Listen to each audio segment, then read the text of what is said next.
Hello everybody, this is Oscar from the Side Hustle Playbook, and in this video we're going to be printing on some V-neck t-shirts. So if you've never printed on V-necks before, make sure to stick around so you can see how we do it on the RICOH RI 1000.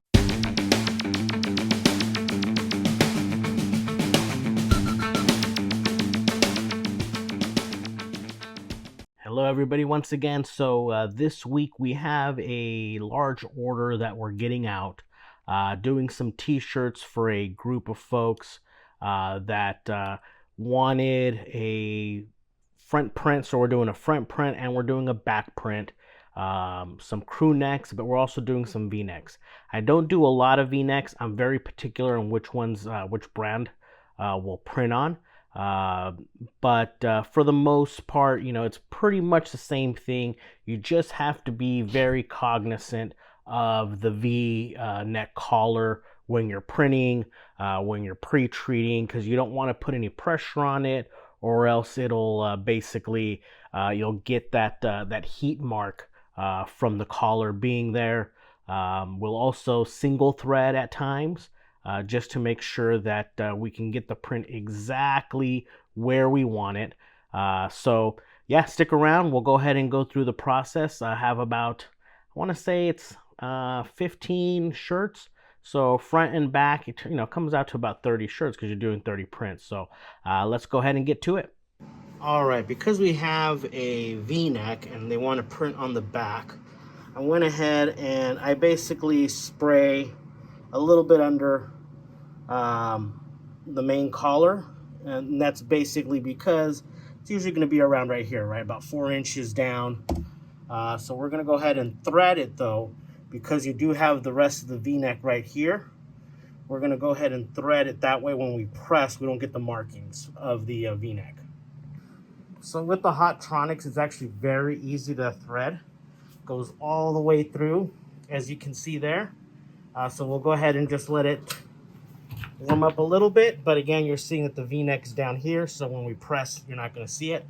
When we print, we'll also do the same thing and thread it, so I'll show you what I do there. One thing you do want to be aware of when you are threading on the RICOH, some of the ink, a little bit, will kind of get through. You can see it right around there. So you want to make sure that you're wiping the excess ink off in between prints. And like right here, it's not coming off. So I'll get a little bit of just multi-purpose cleaner. Give it a quick wipe down. Normally you can have like a damp microfiber towel as well, and that'll quickly take it off. All right, so that's basically how I thread it.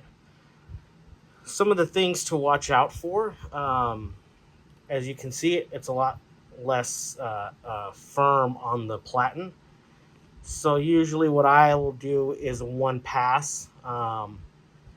If I'm going to do like a little bit more cumbersome, where it's going to go multiple passes, multiple colors, I'll try to put something on here just to give it a little bit of this non-slip, because that's the only thing that concerns me sometimes, is you'll get that underlayer. You get that underlayer on, and then once you get that, you go for that second pass of color, sometimes it'll move a little bit and it'll just be a little off. So just be aware. I don't do back prints very often. I usually don't offer it, but this is a single color, just white, so it's pretty straightforward. So, but this is where how I set it up. And you can see the V is down here, so that'll be out of the way. If not, it would be printing over it. So we'll just get this going. Some people will also just put it on normal and then put something inside, like a pad or something, to lift up the area. You can do that as well. It really depends on how big the print is. So this one is just text on the back, so it's pretty straightforward. So as you can see, pretty nice, easy print here. Just one color went right through. Depending on the V-neck, some are a little bit deeper than others, so you can kind of adjust as needed. So this isn't a all or nothing type deal, or the only way to do it. This is just what works for us, especially on this type of V-neck shirt. This is the Bella canvas. I believe it's the 3005. Looking good, looking good.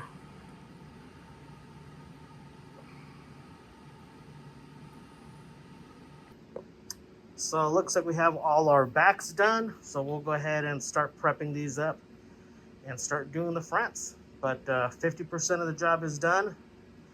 Pretty hot day here, so might do the fronts maybe a little bit later tonight once the sun goes down, because it's cooking in here. So, but yeah, like the progress, good to go. All right, so now we're gonna start doing the front of the shirt. Here's the V-neck. What I do is I put the V all the way over the edge, just to make sure we don't get any pre-treat on it. Put that collar under, and we'll go ahead and give it a quick spray.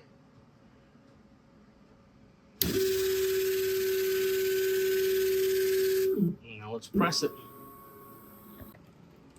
So when drying the pre-treat, we want to make sure, again, this collar is over the edge.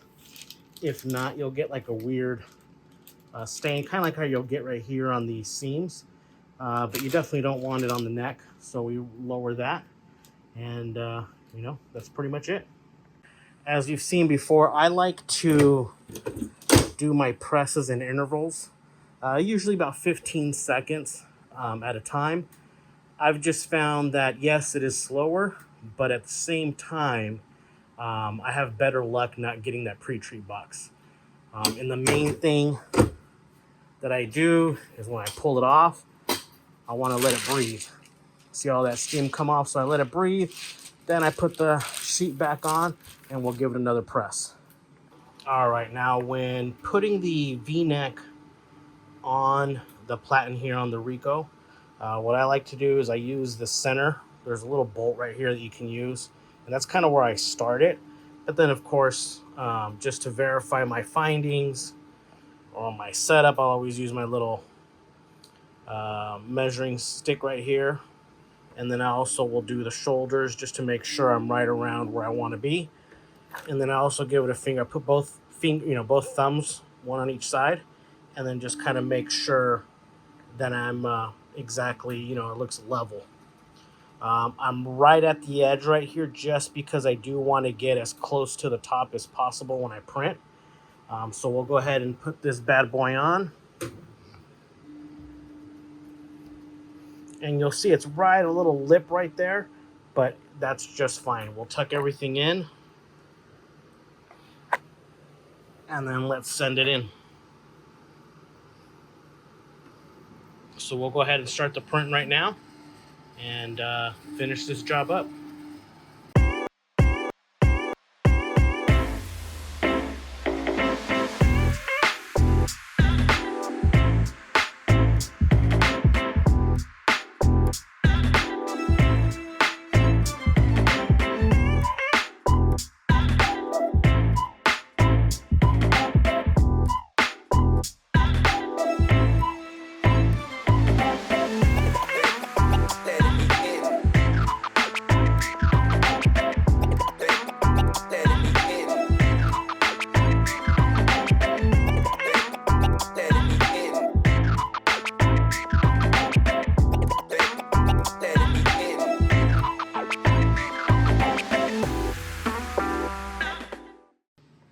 So that's my finished product right there. Ink feels good. Not too much of a box. And it's as high as we could get it pretty much. You can see that's where the frame was at. That's pretty much as high as we can go, but this will do. Now, anytime I do any of these type of jobs, I always make sure I give a proof shirt. It's not always going to be the exact same color. It's whatever I have available at the time, but basically sent them a sample shirt. They approved it, and then we're good to go. So that's why I always like to just order a bunch of shirts, and I always order extras for jobs, and I'll always find ways to reuse those. So I don't see it as a wasted expense or a wasted shirt. Always great for testing. So let's go ahead and package all these up and be ready to go. All printed, ready to go. All right, everybody, so that is a wrap. Got all the shirts printed, cured, packed up, ready to go. They're going to be picking them up tomorrow, so just in time for a group that has a shuffleboard team, so it'll be something that they use on a weekly basis. Anytime I'm sending out stuff like this, I always want to make sure my curing is good. So I'm using settings that I've used the last few times and done some wash tests with, and it's done pretty well. So I'm hoping in the next 8 weeks, 12 weeks, we don't get any complaints, that their ink is coming off or peeling off or anything like that. So yeah, V-necks are, like I said, a little bit different. You just have to be cognizant of your placement and cognizant of when you're pressing. But overall, especially with the Bella canvas, the V-neck is a little high. It's a unisex. When you get with some of like the district, the women's specific ones, the V-neck's going to go a little lower. So you kind of have to make sure you're making your adjustments towards that. But other than that, it's pretty straightforward. Like the back prints, again, you have to single thread or you have to thread onto your platen. So just be aware of that. But overall, great job. I feel like the RICOH did a good job on these ones. Colors look good. And we'll now get paid. So we'll see you guys on the next one. I hope you guys are all doing well, and we'll see you soon. And as always, and I forgot, as always, I've been getting more and more questions via email, which is great. Again, I like to give the disclaimer, I'm not an expert by any stretch, just a guy that's, has a side hustle, but I will share any information, any tips that have worked for me. I have no problem sharing that. So you can email me at oscar@sidehustleplaybook.biz. And then, join our newsletter at our website, sidehustleplaybook.biz. Until next time.